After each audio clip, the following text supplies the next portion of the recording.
The Chilean Andes Mountains are home to most of the awe-inspiring peaks, all above 6,700 meters in elevation. There are more than 500 active volcanoes here, and frequent seismic activities make the environment here very unstable. Bill and Grady were to play the roles of two tourists trapped on the mountain. The icy wind howled here, and the snowflakes blowing on the face felt as painful as being cut by a knife. They found the backpacks prepared by the program team. Because the wind was too strong here, they walked to a safe place.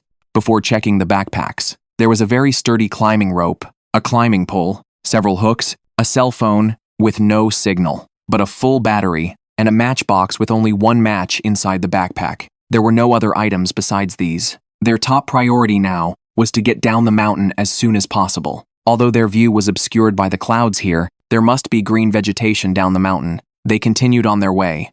As night was approaching, the continuous strong wind increased the wind speed to 80 kilometers per hour, and the temperature dropped to -3 degrees Celsius. Their visibility was now very low, and every breath was filled with cold and damp air. It would be best to find a sheltered place. A hole appeared ahead. This might be their last chance before dark. They hit the jackpot. There was actually a whole different world inside. This was a natural shelter, but Bill had a different opinion. If an avalanche occurred, they would be buried here. Moreover, it couldn't be ruled out that poisonous gases might seep out from the cave. After all, there were volcanic vents here, and the carbon dioxide released could overflow from the mantle with a concentration high enough to be fatal. But Grady was unwilling to give up here. Rather than freezing to death outside, he preferred to take a chance here. The two men had a disagreement on survival concepts. To be on the safe side, Bill prepared to test the cave with the match. If the match went out instantly, it meant that the carbon dioxide content inside the cave was high, and it was not suitable for living. They lit a match, and then threw it into the cave. The match burned brightly, indicating that the oxygen content inside was sufficient, and it was suitable for living. At the same time, it also meant that they had wasted the only match. They spent the second night in the cave. It was a rare fine day. They set off facing the sunlight. As the elevation decreased, some red berries began to appear. They were icy cold and very delicious. The two men went on a cleaning spree here. The berries were rich in vitamins and could provide them with energy. They continued on their way, hoping to find a water source as soon as possible. An evergreen tree appeared ahead, indicating that they were about to enter the woods. The woods were quite dense. Following the path, they came to an open area. This was a terrain formed by lava flows, looking like traces left a few weeks ago. The volcanic ash might have flowed into the river, which was undoubtedly a thunderbolt out of a clear sky for them. It was already feeling hot here. They took off their clothes and continued forward. After walking along the traces for a while, Bill suddenly became inexplicably excited, shouting and yelling at a rock beside him. Looking at the somewhat neurotic Bill, Grady, who had only known him for a day, was a bit confused. It turned out that this was a piece of volcanic crystal stone, a perfect natural material for crushing into smaller pieces.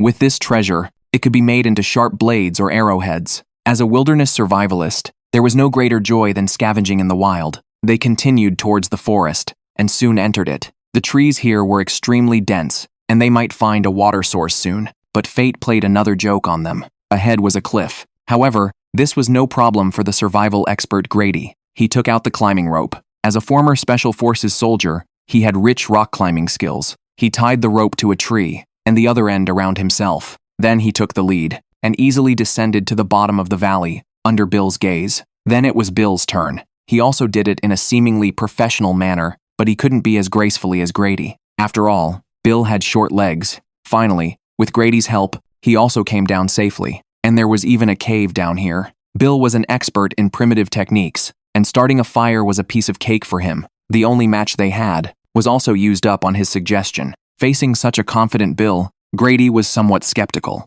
Now it was time for Bill to prove himself. He prepared to look for fire-starting materials. These were rattan canes. He chose one. Without a knife, choosing soft materials could make the job much easier. Grady prepared some firewood and tinder, just waiting for Bill to show his skills. Bill needed to process the tools a bit. He used the edge of a basalt rock as a sharp cutting tool. For some unknown reason, he didn't use his beloved crushed stone. As the sky was about to get dark, Grady couldn't help asking him about his progress. At this moment, Bill put aside his pride and hoped that Grady could give him a hand. He asked Grady to take off his shoelaces. Grady looked speechless, but he still untied his shoelaces. Bill, carrying the hopes of both of them, started rubbing. Since the material was very soft, it had to be done gently. Smoke soon appeared, but the next second, he spun the drill shaft away. Bill wiped the sweat off his forehead. Was he going to fail in front of his new partner? This was absolutely unacceptable. So, he was filled with infinite motivation again, and continued rubbing. But an hour passed, and still no flame was seen. It was already dark. Grady was helpless. They had hardly drunk any water, and only eaten a little bit. Their bodies were already exhausted. Bill wanted to try one last time. Grady also prayed silently in his heart. Maybe the heavens took pity on them, and this time, there were sparks. Bill put it into the tinder, and gently blew on it. A glimmer of brightness appeared in the darkness. It seemed that success was within reach, but the tinder was too damp. This was really embarrassing. Bill felt his cheeks burning. He explained to Grady in a disorganized manner, his tone full of regret. At this moment, Grady had an idea. Although he really didn't want to do this, there was no other choice now. That was to start a fire with the lithium battery from the cell phone. He disassembled the cell phone, but it sparked a burst of sparks. In the chaos, Bill threw the tinder over. This process was too dangerous. Under the care of the two men, the tinder still went out. Tonight was to be a sleepless night. In the early hours of the morning, the two were so cold that they could only keep warm by moving. In this way, they managed to hold on until dawn. They began to search for water. Without replenishing their water, they would really be in trouble. After searching for a while, they saw wild boar footprints on the ground. The traces were fresh. If they followed the footprints, they might be able to find a river. Ferns began to appear ahead of the river. This kind of plant generally grows near water. Suddenly, Bill let out a strange laugh, scaring Grady almost into a fall. He really didn't quite understand his partner. He saw Bill hugging a tree and giggling. It turned out that touching the tree trunk with his hand made it feel moist. This was an Araucaria araucana tree. This kind of tree only grows at the bottom of rivers, indicating that they were really close to the river. After walking a certain distance along the wild boar trail, they heard the sound of water. Running over to take a look, it was indeed a clear river. There was also a column of water next to a rock, which might be a natural spring. Grady pounced on it directly and took a big gulp. It was so refreshing. Bill also took several big gulps of the spring water, feeling greatly satisfied both physically and mentally. This was natural spring water, refreshing and sweet. It was really delicious. There was nothing more refreshing than having a good drink after being thirsty for 48 hours. Grady proposed to continue moving forward, but Bill wanted to spend the night here and try to catch the wild boars that were wandering around. However, Grady just wanted to go home. He had had enough of the terrible experiences of the previous 2 days. Moreover, he could see that Bill just wanted to prove his ability to start a fire. Seeing the determined look in his partner's eyes, Grady softened again. This was their first time working together. Grady had put up with him several times already. Plus, he was not in good shape now. He could control his emotions. He was truly a real man. Bill had no way out. He had to show off all his lifelong skills and light this damn fire. Grady, on the other hand, was improving the cave environment and building a windbreak. Just thinking about last night gave him a headache. It was one of the most miserable nights he had ever spent. Bill found new fire-starting materials and made final adjustments to the fire-starting tools. Everything was ready. He asked Grady to hold down the fireproof board and then began to rub. Soon, thick smoke billowed out from the gap. The rhythm was quite right. Sparks were produced accompanied by pleasant sounds. He put the sparks into the tinder, first blew on it gently, and then swayed with the wind. Finally, he successfully lit the fire. Bill finally proved himself and received Grady's approval. At this moment, Bill was so overjoyed that tears welled up in his eyes instantly. After all, this was their first time working together, and the recognition of a partner was crucial. Bill needed to calm down. He had been under a lot of pressure these days. After all, his role was a primitive technology expert, and he had confidently wasted the matches. So his mood was now fluctuating wildly. Grady, on the other hand, started to dry his feet. He understood Bill, but also thought Bill was too emotional. He was a bit worried about his partner. Would there be any problems with his physical and mental health? Now that the fire was lit, they were ready to hunt the wild boar. Grady began to search for the wild boar's footprints. Here were the marks where the wild boar had rolled around. There was actually a potato in the pit. At the same time, he saw several other potatoes beside it. This wild boar was a real workaholic. It had dug out quite a few potatoes. Now Grady took them all. Moreover, he had his eyes on the wild boar itself. On the other side, Bill was preparing to make weapons. Obsidian was a very sharp substance. He began to strike it with stones, to process it into spearheads. At this time, Grady used the climbing rope to weave back and forth between two trees, forming a barrier. Then he inserted wooden sticks to turn it into a fence.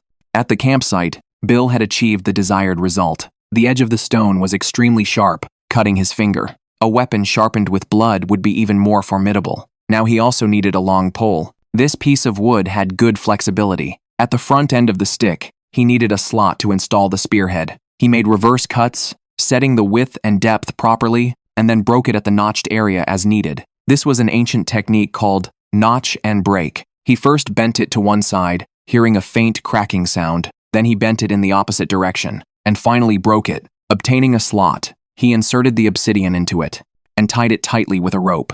A pig-slaying weapon was officially born. Grady was approaching quietly. Ahead was a wild boar. He needed to drive the wild boar to the trap. Bill was waiting there with a spear. Grady made noises with a wooden stick to drive the wild boar step by step towards the trap. Bill had already noticed the wild boar, but he held his breath and waited quietly. The wild boar didn't care at all. The man behind it was walking leisurely, completely unaware of the dangers of the world. Bill silently appeared behind it with a spear and struck at the wild boar. The startled wild boar dashed off immediately, but was blocked by Grady. The wild boar dodged and weaved, successfully evading several lunges from Grady. The scene was a bit embarrassing. The wild boar ran off without a trace. The two men chased after it closely. They tracked it by following the bloodstains, and finally saw the wild boar lying on the ground. It soon turned into delicious roast meat. The fatty and juicy meat was chewy. The two men spent a wonderful night. When dawn broke, they floated downstream.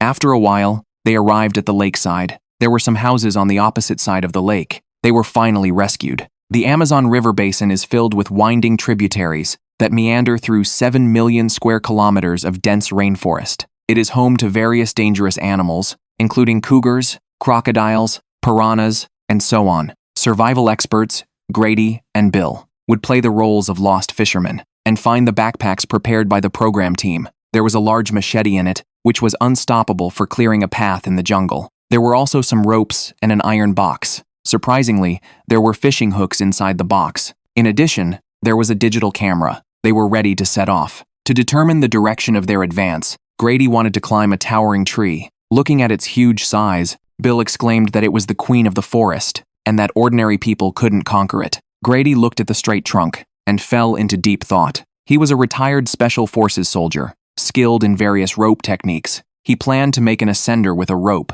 This method could reduce the burden on his arms. He fixed the rope to a vine and ascended by alternating his feet. He moved at a fast speed. Under Bill's gaze, he quickly climbed to a high place. From here, he could already see the scenery around. He noticed that the vegetation in this direction had a different color. There might be a river there. Bill recorded the direction, and Grady could come down. After he untied the rope, the two men started to set off. Every about 10 meters, Bill would cut off some tree bark to make marks. While cutting the trees, he kept talking to them incessantly. This scene made Grady creeped out. He was really a bit scared. As they moved forward, the humid and hot weather exhausted them. If they didn't find a water source soon, they would get into trouble with dehydration. At this time, Bill discovered a water vine. Grady swung the machete and chopped at it. Two chops split the water vine open, but what flowed out from the gap was a sticky liquid, not water. It was a false alarm. This was definitely not a water vine. The two men cursed and walked away,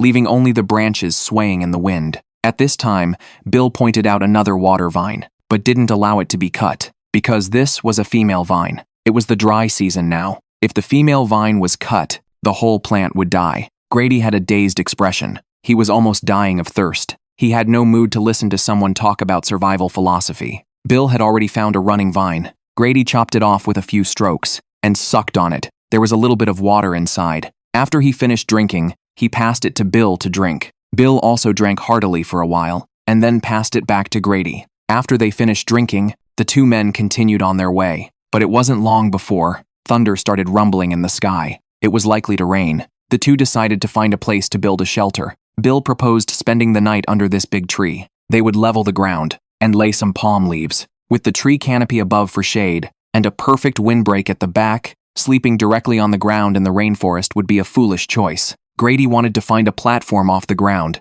but he didn't have time to argue with Bill. So, both sides compromised. Bill was in charge of clearing the ground and the coverings, while Grady would build the platform. he chopped some tree trunks and laid them under the big tree. At this moment, it started to rain in the sky. Bill carried back some palm leaves and placed them at an angle to serve as a rain shield. Then the two men took off their clothes, rinsed their bodies with the rainwater, and opened their mouths to catch the falling rain. The two were having a great time. Finally, they crawled into the shelter and spent the night. The next day, after the rain cleared up, they continued on their way. After moving forward for a while, they heard a strange sound coming from the bushes. Bill said it was the call of a wild pheasant. He whistled, trying to interact with the pheasant. This behavior left Grady speechless. He was sure that this partner was definitely not normal. The song of the pheasant was actually telling me that they had finally found it. Bill was already impatient. He wanted to find his good friend early and sing with it. Grady silently forged ahead, clearing the path. As they passed a big tree, he took a look, and at this moment, Grady was frustrated. He just wanted to be an ordinary person, but this partner always wanted to assimilate him. Fortunately, a river appeared ahead. Bill wanted to fish in the river, while Grady was responsible for building a raft. He chose a dead tree and started chopping at it with a knife. A few chops brought it down. Bill found big worms in the dry grass, which would be perfect as bait. He went to the riverside, hung the worm on the fish hook, and threw it into the water. The two men prepared to build the raft. They used some green wood to build the frame, and river-soaked vines as ropes. Every joint of the raft had to be tied and reinforced, so that even if one rope broke, the raft would still be safe and sound. The sun was blazing overhead, making people irritable. He started to show symptoms of heat stroke. At this moment, Bill was weaving palm leaves to serve as a sunshade for the raft. Grady couldn't stand the high temperature anymore and had to stop and rest. He didn't have the energy to build the raft today. He wanted to build a shelter and rest and continue working tomorrow morning. He directly used the materials for the raft. To build a platform by the riverside, Bill carried the palm leaves over and laid them on the wooden frame and the ground respectively. A simple shelter was completed. At this moment, the fishing trap suddenly made a sound. Bill dashed over in one leap. The fishing line instantly went taut. The two men hurried to the riverside and started to pull the line with all their might. They could feel a huge resistance, as the big fish was struggling desperately, but it couldn't withstand the two hungry men. A catfish was pulled out of the water. Looking at its fat and thin figure, it was too big for an iron pot to hold. The big fish opened and closed its mouth, as if cursing something, but it only received a beating from Grady. Bill empathized with it on the side, unconsciously making ow ow sounds. The shell of the catfish was very hard, like it was wearing armor. Their dinner was settled. Bill went to the shade of the trees to clean the catfish, while Grady tried to start a fire. He took out the battery from the camera and used the short circuit of the positive and negative poles to generate sparks. Finally, he succeeded in starting the fire. After removing the internal organs, Bill wrapped the fish with some leaves, then covered the leaves with mud to make a delicious chicken. When it got dark, they peeled off the leaves, and the aroma instantly spread out. The fish inside was cooked to perfection, with tender and juicy flesh that melted in the mouth. The two men finally had a hearty meal. The next day, they continued assembling the raft, and finally pushed the completed raft into the river. Grady stood on it, but one side immediately sank into the water. This was not a good sign. Bill used a wooden stick to fully push the raft into the river. Fortunately, the raft still floated up, but to support the two of them, more wood had to be added. The two men repaired the raft. Grady also made oars, while Bill wove a sun hat. The two men officially set sail on the raft. They drifted downstream, passing through one dangerous situation after another. The raft started to show signs of falling apart. They didn't have much time left. Fortunately, a large river appeared ahead, and there were some locals on the shore. They were finally rescued. Humans are in great danger on the African savannah. They may be eaten by lions, torn apart by elephants, trampled to death by buffaloes, or have their mouths ripped apart by baboons. Any of these ways of dying will be painful. The African savannah, covering an area of over 1.3 million square kilometers, boasts one of the most spectacular natural wonders in the world. However, the weather here is extremely unpredictable. There can be a dry season that lasts for several months. Not only do the plants become sparse, but the animals also struggle to survive. Survival experts Grady and Bill are set to challenge this wild land and find the backpacks prepared by the program team. Inside, there is a package of fire-starting items, including a toothbrush, dental floss, tea tree essential oil, and a Smurf figurine, which serves as an excellent water container. There's also a smelly sandwich, a small red blanket, and an empty drink bottle in the backpack. They prepare to climb to a high place and scan the horizon to find the direction to move forward. Before them lies a stretch of scorched earth with heat waves surging from all directions. Grady spots a faint line in the far distance, surrounded by greenery. That should be a river, but before entering the wilderness, they decide to take a look around. Bill searches for moist areas among the rocks, hoping to obtain fresh water. Grady has already made a find. He picks up a lump of elephant dung, which is an excellent fire starter. The boulders in front of them show signs of being washed by river water, indicating that this place was a waterfall during the rainy season. But now, there's not a drop of water. Bill spots animal bones. Danger lurks everywhere here. He calls out loudly to Grady. The two can make spears from the bones and prepare to study them in the shade. Seeing a protruding rock, Bill exclaims that it's a natural shelter. He thinks it's almost dark, and there's no safer place to stay than this. Faced with the stubborn Bill, Grady compromises once again. To guard against possible dangers at night, he starts making spears. First, he selects a tree as thick as an arm and chops at it with a fierce machete. Bill, meanwhile, sharpens the bones to make spearheads. He feels they're quite sharp already. Grady returns with 2 wooden sticks. Next comes assembling the spearheads. He starts shaving the front ends of the sticks with a knife. At this moment, a cry suddenly comes from the mountain behind them, but when he turns around, there's nothing there. Moreover, the surrounding area instantly falls silent. He senses that something is not quite right. The 2 men are making spears in the wilderness when uninvited guests suddenly appear on the mountain. A group of baboons, making a racket, occupy the hillside. There are 15 baboons in total, and they surround the 2 men. The headstrong Bill lets out a series of weird cries, scaring Grady, who hurriedly advises him not to provoke the baboons. But Bill says he's not provoking them. He's just saying hello. He worships nature, a behavior that Grady doesn't understand at all. Baboons won't play by the rules of martial virtue with you. They'll attack in a group and rip your mouth apart. Grady stands on a rock, leaning against a big tree, and assumes a defensive posture. They must finish making the spears as soon as possible. They use dental floss to fasten the spearheads to the wooden sticks. Holding the spears in their hands, they feel much safer. But to completely drive away the baboons, they need to start a fire. Bill finds a tree suitable for making a drill shaft. He selects a tree trunk, processes it with a knife, and makes a drill shaft and a drill plate respectively. Then he starts rubbing to generate heat. The 2 men take turns rubbing, constantly applying pressure. Soon, sparks are produced. They put the sparks into the tinder and finally succeed in starting a fire. Now, they need to improve the shelter.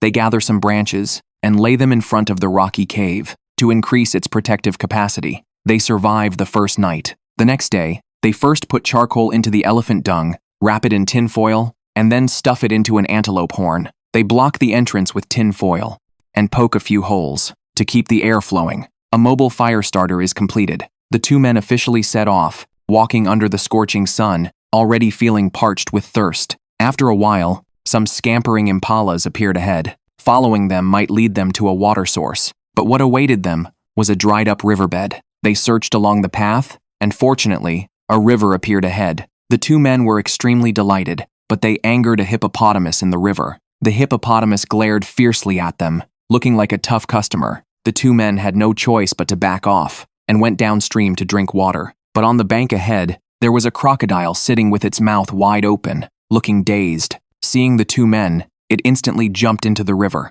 It had never seen such creatures as humans before. The 2 men quickened their pace and finally chose a river section without any animals. Bill used a drink can to fetch water, while Grady found a safe place to start a fire. He took out the fire starter preserved in the antelope horn and easily lit the fire. Then he placed the drink can beside the fire. They could drink the water once it boiled, although it tasted a bit strange. After finishing drinking, they floated downstream. Suddenly, some large birds were startled from a tree ahead. Where there was abnormal activity, there was bound to be something strange. Sure enough, there was a group of African buffaloes to the left front. They stared straight at the 2 men like gangsters. Buffaloes are notoriously irritable, nicknamed the Black Death or the Widowmaker, and are the large animals in Africa that cause the most human fatalities. The 2 men didn't dare to make any sudden moves now. After discussion, they prepared to bypass them from the high ground beside. Then there was an unexpected discovery. Behind a large tree, there were actually 2 guinea fowls in love. The 2 men, who had been hungry for 2 days, were instantly excited. They split up and took action. Bill made a slingshot with his belt. He approached the guinea fowls step by step, while Grady held a wooden stick and attacked the prey from the other side. The guinea fowls had already sensed the killing intent. In a flash, Bill launched an attack directly, but the stone missed a bit, so he rushed out, foolishly hoping to kick the guinea fowls to death. The guinea fowls fled in panic, but entered Grady's line of sight. The next second was a deadly boomerang attack. It hit the chicken's head in one go. The guinea fowl stumbled and fell after running a few steps. It turned out to have a concussion. Now their dinner was settled. They immediately lit a fire to barbecue the chicken. The golden-colored meat was mouth-watering and looked delicious. Grady directly pulled off a leg, took a bite, and froze. He had never eaten such delicious meat before. It was tender and juicy, fragrant but not greasy. A sense of full happiness welled up within him. Ungracious tears flowed from the corners of his mouth. They had a hearty meal, and then left this place to look for a safe shelter. Finally, they chose a large tree and climbed up to spend the night. When day broke, they continued on their way. There was suddenly movement in the bushes. They stared intently and saw wild elephants. The two men could only wait quietly and didn't dare to continue until the elephants were far away. Soon, they came across a river with a boat in it. They shouted loudly and were finally rescued. These two men were barbecuing scorpions and snakes. The meat was golden and crispy, and the taste was absolutely superb. This was the Namib Desert in southern Africa, covering over 80,000 square kilometers of desolation, rocks, and sand dunes. The annual precipitation was less than 50 millimeters, making it one of the driest and harshest places in the world. But every year, it attracted many adventurers who lost their lives here. Survival experts Grady and Bill were to play the roles of two lost tourists. There was something flashing ahead. It turned out to be a wild little car. The bright red color was eye-catching. They began to check the vehicle. There was no engine and no battery. It seemed this guy hadn't fully developed yet. The two men couldn't use it to escape, so they could only see what usable parts were available. The waterproof cloth from the back seat could be used as a package. Grady found a few tools, which made dismantling the vehicle easier. He first removed the rearview mirror from the car, which could be used to send distress signals. Bill found a rope, which was also a very practical tool for survival. Grady then removed the car's rearview mirror again. Next, he found a container in the car, and a smile instantly appeared on his face, because there was liquid inside. He opened the lid and took a sniff. It was a small amount of water. Here, water meant life. They continued to dismantle the vehicle and collected a lot of plastic and rubber. Grady also found a road flare in a corner. After a period of busy work, they collected many materials. Grady wanted to pack up and set off, but Bill had a different opinion. This was the arid desert, where it was very difficult to find a water source. It would be hard to survive with just the little water they had on hand. They should stay here. At least there were stones here, shady spots, and such a brightly colored car. The probability of being rescued would be higher. In that case, Grady proposed taking off the tires to set up a signal bonfire that could be lit at any time. The two men started working. First, they collected some stones and piled them together. Then, Grady lifted the vehicle up a bit, and Bill placed the last stone underneath. Next, Grady stabbed the tire with a knife, used a tool to remove it, and finally cut open the tire. This could increase its surface area, making it easier for the tire to burn. A wild little car was thus wrecked by them. They used the tire to make a signal bonfire. Next, they were going to make a distilled water device. Bill first dug a hole and built a wall around it with stones. Then he collected some green plants and put them into the hole. Secondly, he urinated into the hole. Bill then placed a container on top to collect the distilled water. Finally, he covered it with a plastic sheet and pressed down the edges with stones. Fortunately, Grady didn't see this scene, or he would have exploded on the spot. At this moment, Grady was looking for food. He turned over a stone and saw a scorpion. He cut off its stinger, and the rest could be eaten. But one scorpion was obviously not enough for two people to eat, so they conducted a thorough sweep of the vicinity. After all, even a little meat was protein. Grady turned over a large stone and had a pleasant surprise. He saw a snake lying quietly underneath. Bill held down its head, and Grady cut it in two with one stroke. They had snake for dinner. Now they needed to start a fire before it got dark. He stuffed licorice into the parabolic reflector to focus the sunlight, creating high temperatures. The licorice began to smoke, and soon a flame ignited. He put the fire starter into the pile of firewood, and a raging fire started. Then the two men began to barbecue. The delicious food was cooked to perfection, crunchy when chewed, and tasted quite delicious. After taking a sip of fresh water, it was simply heavenly.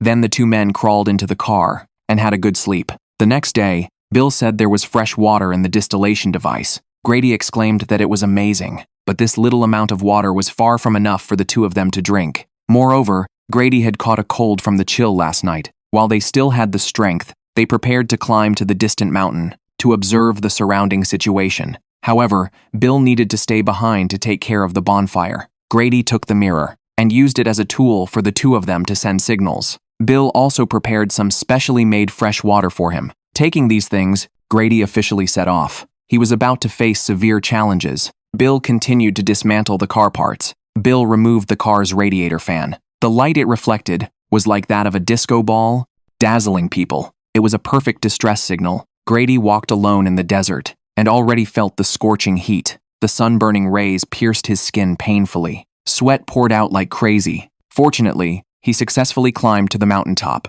Through observation, he saw what seemed to be a canyon behind the campsite. There might be water there. He took out the mirror and sent a signal to Bill. The signal was very clear. Bill noticed it immediately and also sent a signal back with a mirror. The two men completed this primitive communication. Grady started to walk back, while Bill continued to make reflective signal devices, ensuring that there were reflective surfaces in every direction. And amazingly, it could rotate by itself. Bill placed it on the car roof. Grady returned, and the two men started heading in the direction of the mountain ridge. The path here was not easy to walk on. Ahead was a steep slope. Green plants could be seen at the bottom of the valley, and there were also traces of animals passing by. It was clear that there must be water in the canyon, but Grady was already out of energy. He went back to take care of the signals, while Bill went to explore the canyon by himself. He needed to climb down the rock face. The rocks here were very loose, and danger could occur at any time. He summoned all his concentration and finally came down safely after some close calls. He began to explore this canyon. Grady, on the other hand, arranged a distress symbol with stones. Bill passed through a cave and saw a pool of water ahead. He hurried over and was extremely excited to see so much water. If he had known this earlier, there would have been no need to make the specially made distilled water. Grady was about to die of thirst. He was going to the canyon to find Bill, worried that he had been injured. Bill, meanwhile, was picking up wood because the water couldn't be drunk directly. He was going to boil the water to drink. He successfully started a fire by drilling wood to make fire. At this moment, Grady was making his way to the canyon step by step. He vomited directly along the way. If he didn't replenish his water soon, he was done for. Fortunately, Bill came over with a kettle. Grady saw hope. He drank the water gulped down, feeling an unprecedented sense of satisfaction. Then Bill took him to the pool of water. The moment Grady saw the water, he directly lay down in it, feeling reborn. The two men rested beside the fire. At this time, the sound of an airplane came from the sky. The two men immediately ran out, looking at the sky while running towards the campsite. Bill saw a vehicle in the distance. They lit the signal bonfire, attracting the attention of the vehicle. They were finally rescued. Barbecuing in a snowy and icy landscape is a great fun. The high-quality meat sizzles on the charcoal fire, requiring occasional flipping. The Sawtooth Mountains are a group of granite peaks covering an area of 1,800 square kilometers, with their summits rising over 3,000 meters above sea level, standing in the middle of Idaho State. This rugged wilderness, forged by glaciers, is home to some fierce North American animals. But the biggest danger here is still nature itself. Survival experts Grady and Bill will simulate two lost hunters. Starting with just a knife, they have to scavenge for all their equipment. Grady immediately spots something glittering in the cave. Walking over to take a look, he exclaims, "What a lucky find, a wild little backpack." They open the backpack. Inside, there's a diary, a polyester film blanket that can reflect temperature, and an orange vest. Grady puts on the vest directly. The bright color can increase the chances of being rescued. The two officially set off, heading towards the foot of the mountain. The heavy snowfall limits their vision, and the slippery ground makes walking extremely difficult. Their ankles start to ache. If they slip and fall, they could lose their lives. So the two can only move forward cautiously. Finally, they enter the woods. The road ahead is much easier to walk on. It's very quiet in the woods, with only the sound of snowfall and their footsteps, which adds a lot of fear. A lot of snowflakes land on them. When these snowflakes melt, they will take away body heat. So their top priority now is to find shelter. Grady suddenly points ahead and asks, "What's that?" Something unusual can be vaguely seen there. Upon getting closer, they find it's a house. It has been abandoned for a long time. The Sawtooth Mountains were once rich in ore, but it was all mined out 100 years ago. So, there are many miners' cabins left in this area. The two start to explore. Inside the house, there's an old clothesline, an old cup, and a jar, containing some newspapers and a map. Since the house is on the verge of collapse, the two decide to leave first. They find a spot behind the house to rest, which looks like a doghouse. They huddle inside and look at the map. This is a map drawn in 1877. They need to climb to a high place to determine their location, but they'll spend the night here tonight. This man uses 2 trees, breaks the stick in his hand, and his brilliant move earns him a round of rewards. He's very happy. Bill is in charge of starting a fire. Due to the snow, the wood here is very damp.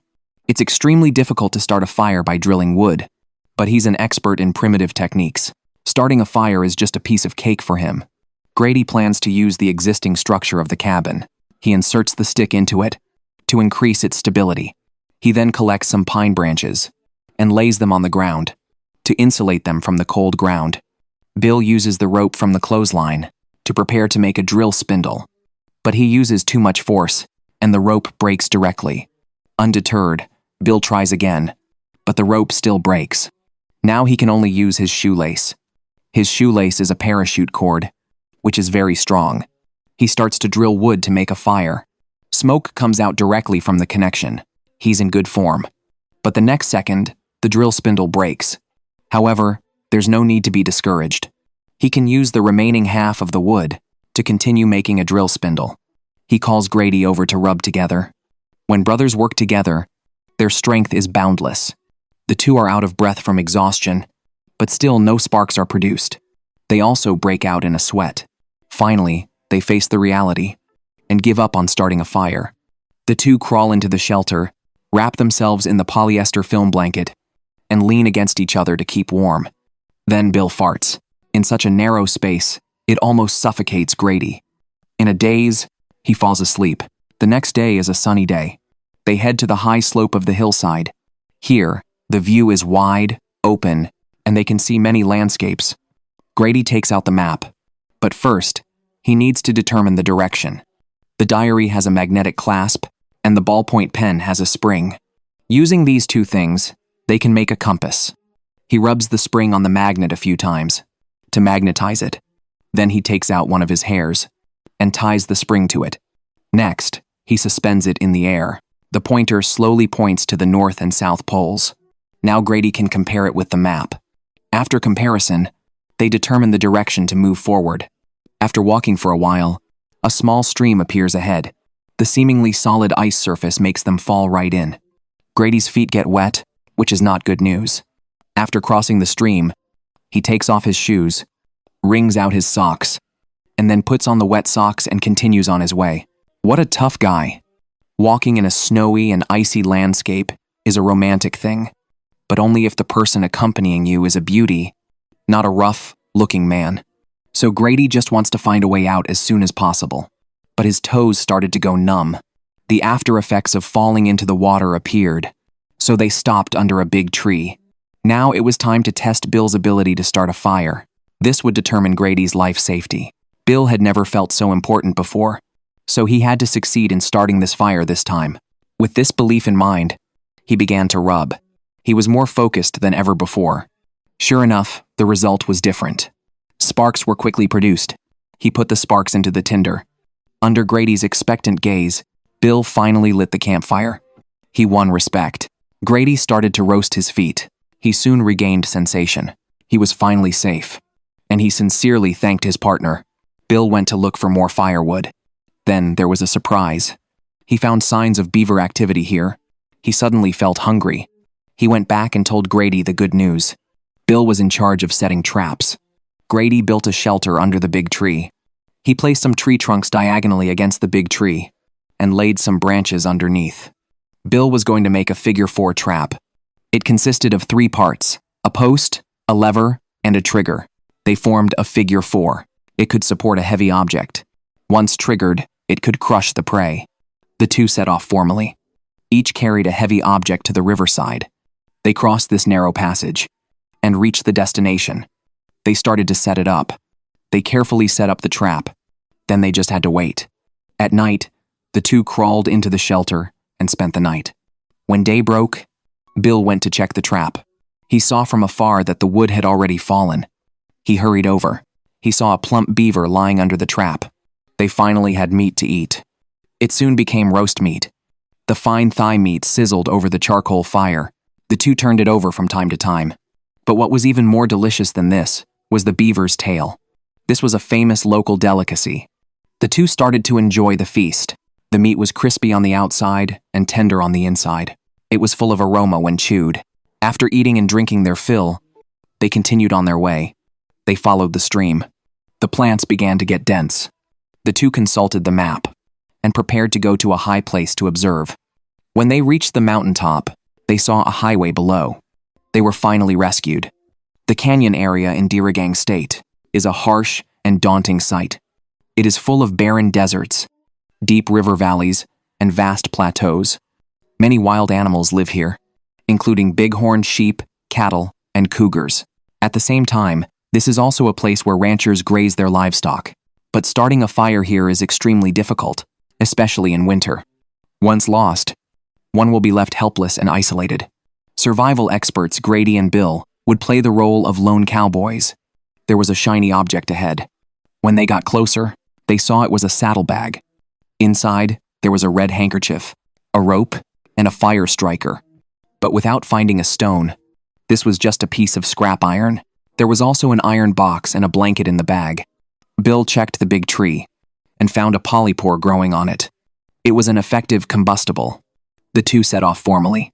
They first climbed to a high place and looked far into the distance. They saw a narrow canyon in the distance. The plants there were of different colors.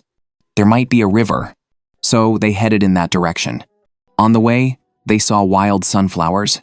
They tried to collect the seeds, but almost all of them were shriveled. But something was better than nothing. One must not be picky in the wild. More energy meant more hope. The two continued on their way. Walking in the snow was very energy-consuming. 8 hours had passed. The nights here would be very cold, so the two stopped to prepare to build a shelter. First, they dug side walls in the soil, so that they could lean against them comfortably. Then they prepared to build a stone wall around. Bill went to collect some hay. As a result, he found a piece of crushed stone in the soil. Now the fire striker could be used.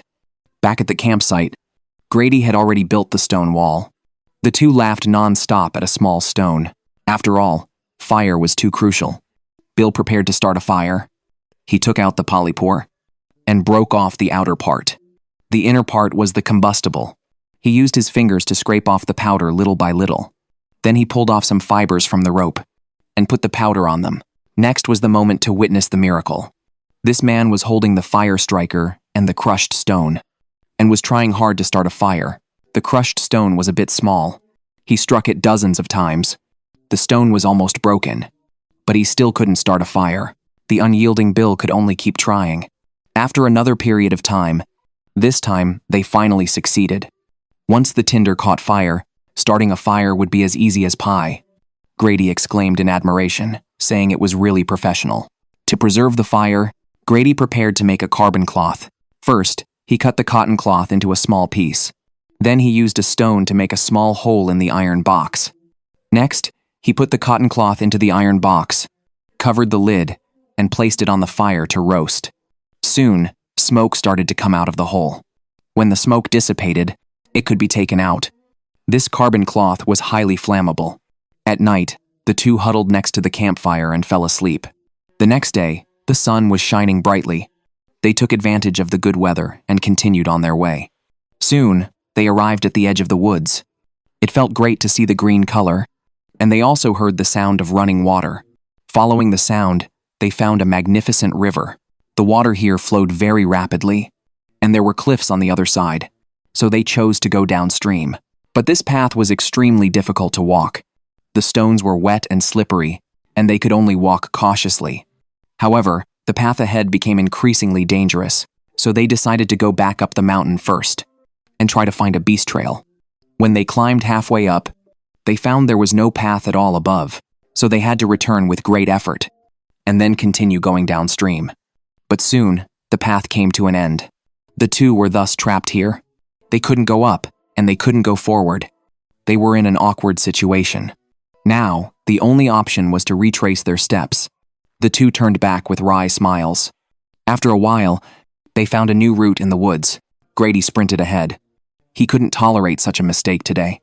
He had wasted a whole day for nothing. He hated himself for not being rigorous enough.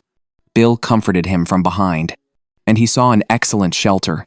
There was also a gentle river nearby, just right for fishing. Under Bill's persuasion, Grady calmed down. The two split up. Bill was in charge of fishing, and Grady was in charge of building the shelter. Since they didn't have a knife, he could only use other tools instead. He first drove in a few wooden stakes. At this moment, there was a sound from the mountain. Grady cut some dry grass and spread it on the ground. It was very comfortable to lie on. Then he easily lit the fire with the carbon cloth. Bill collected materials, crushed the roots and stems, took out a part of them, and pressed them into small pieces.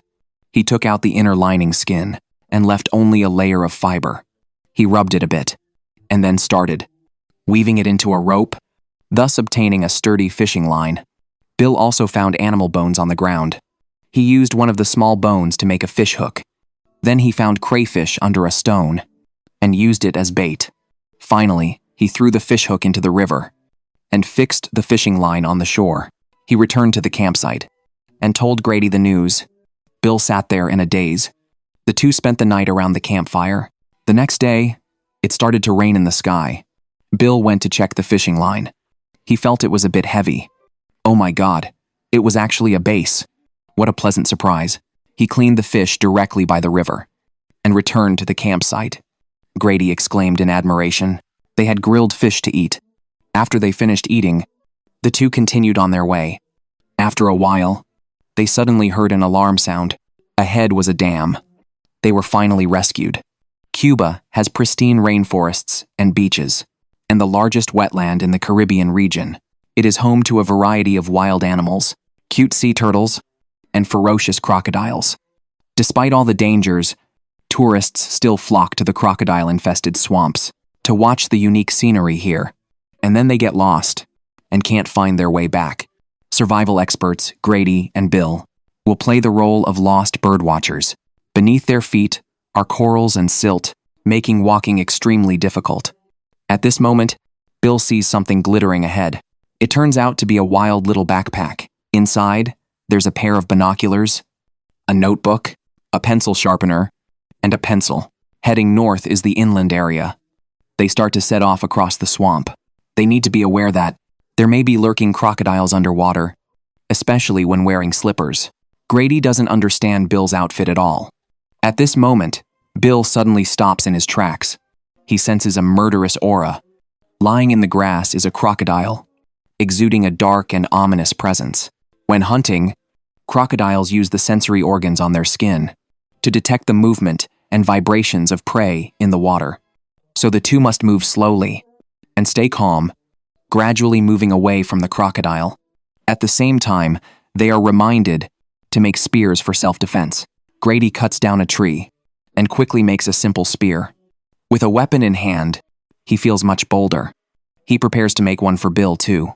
A crocodile stares blankly at them, never having seen such creatures as humans before and not knowing if they're edible. So the crocodile makes a move. Bill urgently calls out to Grady. At this moment, the crocodile suddenly dives into the water. Bill is petrified with fear. Only ripples can be seen on the water's surface. The crocodile performs a dragon-like tail flick in the water, declaring its sovereignty. Grady, however, calmly finishes making the spear. Bill urges him to retreat quickly, saying there's more than one crocodile here. As they move forward, they see wild pineapples. Pineapples can store rainwater, which carries the fragrance of plants, refreshing and sweet, being one of the few good things in the swamp.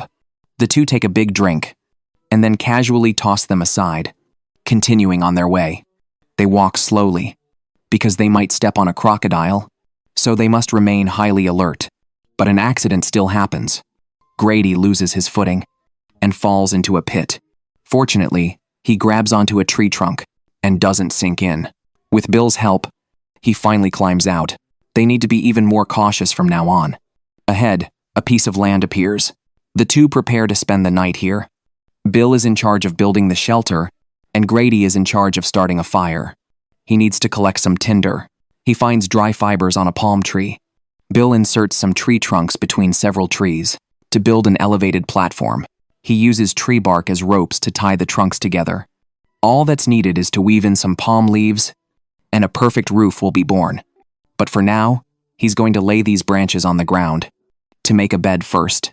Grady takes out the binoculars, removes the lenses, and prepares to use sunlight, focusing to start a fire. But bad news arrives first. The sky suddenly starts to rain heavily, instantly extinguishing all hope. Grady has to stuff the tinder into the binocular case, hoping to keep it dry. Bill can only brave the rain to build the roof. Just as he finishes, the sun comes out. Grady gets another chance to start a fire with a lens. Soon, the tinder starts to smoke. Just as it's about to succeed, the sun is obscured by dark clouds. It's really a case of failing at the last moment. They can only wait for the sun to come out again. Grady seizes the opportunity and successfully starts a fire. When he returns to the campsite, Bill's shelter is almost finished. They continue to cross the swamp and soon see an exit. Ahead is grassland, which means they're approaching land. Sure enough, a dense forest awaits them. And as soon as they enter the forest, they see a pool of water. Grady climbs down and takes a sip. The water is salty and undrinkable. Disappointed, he prepares to climb back up. But Bill points behind him. It turns out there's a sea turtle swimming in the water. It's better late than never. Grady takes a beautiful leap and dives into the water, splashing up a spray of water. When he floats back up, he's holding a sea turtle in his right hand. Bill throws the backpack to him, and Grady finally climbs up. They continue heading north. After walking for a while, a river appeared ahead, and there was natural mountain spring water here. Bill took a sip and confirmed it was fresh water, pure and sweet. Grady hurriedly drank some too. When he looked up, he saw an unexpected scene. In the reeds not far away, a boat was hidden there conspicuously. The two went over to check it out. The hull was already in a dilapidated state, with a large crack at the bow.